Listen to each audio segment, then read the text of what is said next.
"Quit making squishes in your sandwich," she scolded him. Michael looked at Summer.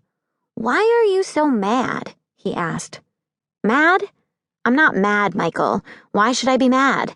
My entire summer vacation is completely ruined, but that shouldn't make me mad, now should it?" Wide blue eyes stared at her. They were replicas of her own. Although they looked very much like sister and brother, Michael's hair was the color of the carrot slice he was stabbing into his sandwich, while Summer's hair was a golden blonde. "Quit staring at me and eat." Summer was in a rotten mood. "Life is the pits, Michael. Regina finally got her dad to let us work at the pizza paddle he owns, and now I have to stay home with you and Grandpa. Why am I sitting here trying to discuss my problems with a 3-year-old? Summer suddenly asked herself. Good grief, she was getting as strange as the rest of her family.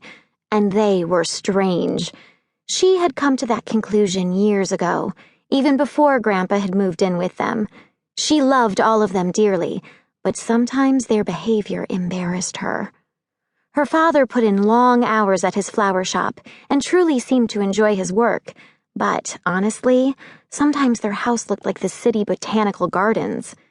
He told her he brought home only the plants that needed special attention, and she could understand that, but did he have to talk to them? Every day as he watered and fertilized them, he moved from one to the other, offering praise and encouragement.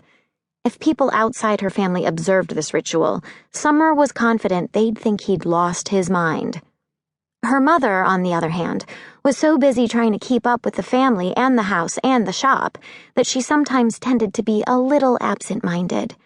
Once, she'd left work late and had quickly stopped at the supermarket to buy a few things for dinner. When she arrived home, she turned to retrieve the bags from the back seat of her car, only to find that they weren't there. Later, she confessed that she'd had so much running through her mind, she'd forgotten the groceries and had actually left them sitting in the cart at the supermarket parking lot.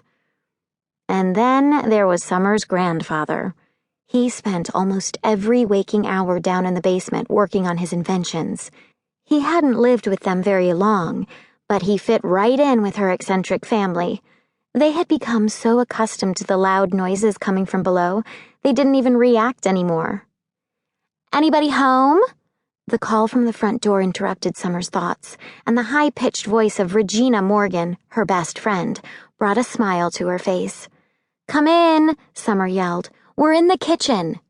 Regina bounded into the room, but didn't stop until she was hunting through the refrigerator.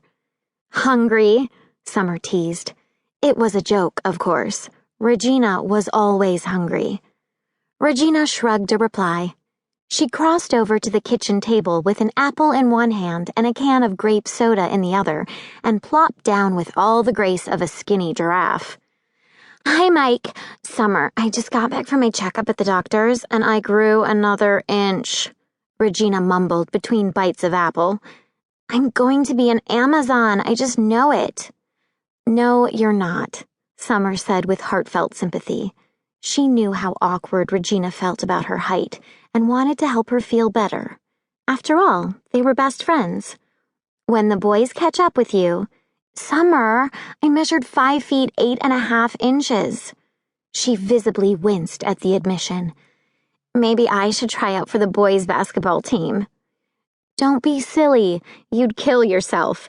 There isn't a coordinated bone in your body," Summer replied with complete honesty. She knew she wasn't hurting Regina's feelings. They were too close. Besides, it was the truth. "Anyway, you're going to be a model, remember? And it's good for models to be tall and thin, and flat-chested," Regina supplied, "which I most definitely am. Let's change the subject. This is depressing. Where is everyone? It's actually quiet."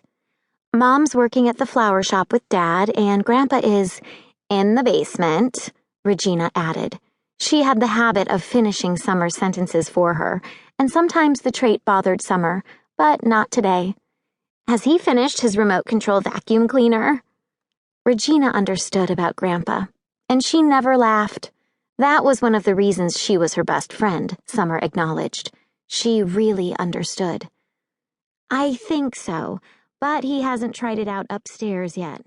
He's working on car chains today."